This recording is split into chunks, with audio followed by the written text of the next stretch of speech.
Привет! Меня зовут Лена. В этом видео я приготовила для вас потрясающий медовый ПП-чизкейк. Нежная сливочная текстура с медовыми вкусовыми оттенками на медовом карамельном корже. Он очень вкусный и, как и все на моем канале, не содержит сахара и трансжиров. А еще в этом тортике в качестве подсластителя используется только мед. Частично можно заменить его любым натуральным сиропом. Вот какие ингредиенты нам понадобятся. Большое спасибо за ваши лайки, за ваши добрые слова в комментариях. Это всегда вдохновляет меня на новые рецепты. Первое, что нужно подготовить для карамельного коржа, это обжарить 40 грамм сухого молока. Обжаривать молоко будем в любой антипригарной посуде, постоянно помешивая. Молоко все равно собирается в комочки. Часть комочков можно вот так разбивать лопаткой во время обжаривания. Но для однородного состояния воспользуемся блендером. Измельчаем до состояния муки. Я обычно обжариваю сразу много сухого молока и храню его уже в обжаренном виде для будущих десертов. Для коржа нам потребуется 50 грамм кукурузной и рисовой муки, 1,5 чайных ложки разрыхлителя, а в отдельной чаше смешиваем 30 грамм воды и 40 грамм обжаренного сухого молока. Сюда же добавляем 50 грамм кефира или йогурта, 1 яйцо и 50 грамм меда. Размешиваем все жидкие ингредиенты. Всыпаем сухие ингредиенты и тщательно перемешиваем. Вот такое тесто получается. Выкладываем его в форму. Я выпекаю сразу в той же форме, в которой буду собирать торт. Это кольцо диаметром 16 см с дном из фольги. Выпекаем 25 минут при температуре 180 градусов Цельсия. Итак, наш корж готов. Снимаем фольгу и с помощью ножа прорезаем по краю. Вынимаем корж. Вот такой очаровательный карамельный коржик у нас получился. Я срежу с него верхушку, чтобы он был более ровный.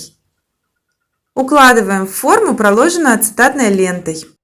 Этот корж сам по себе довольно влажный и особо не нуждается в пропитке. Но именно в этом торте я решила его немного пропитать медовой водой.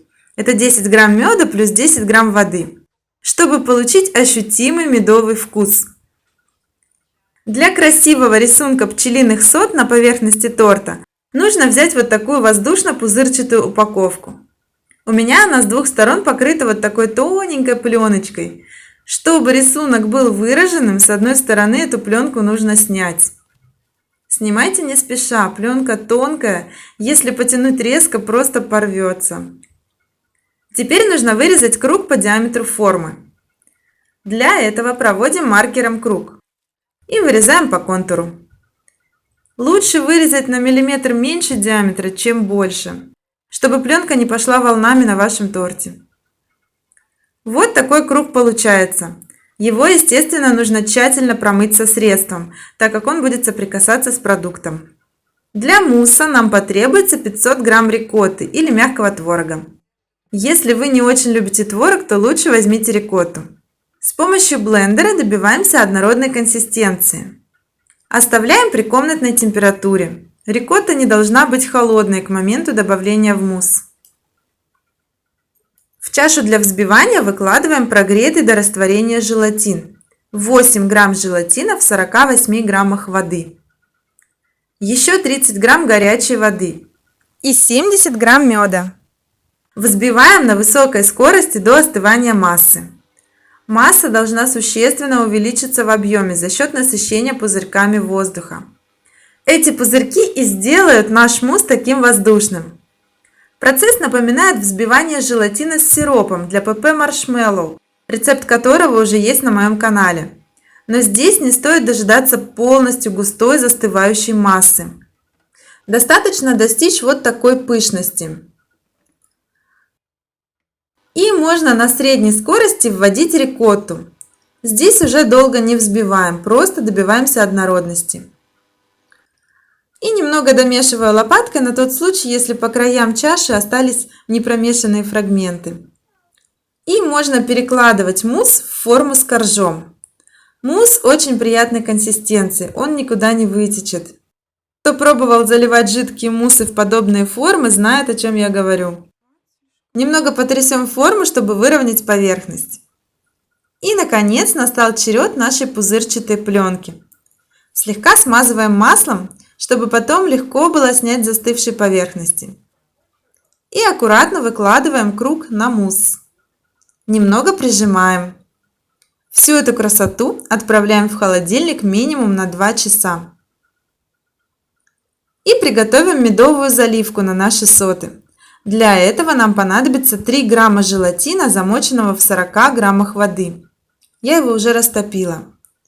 40 грамм меда. Тщательно размешиваем.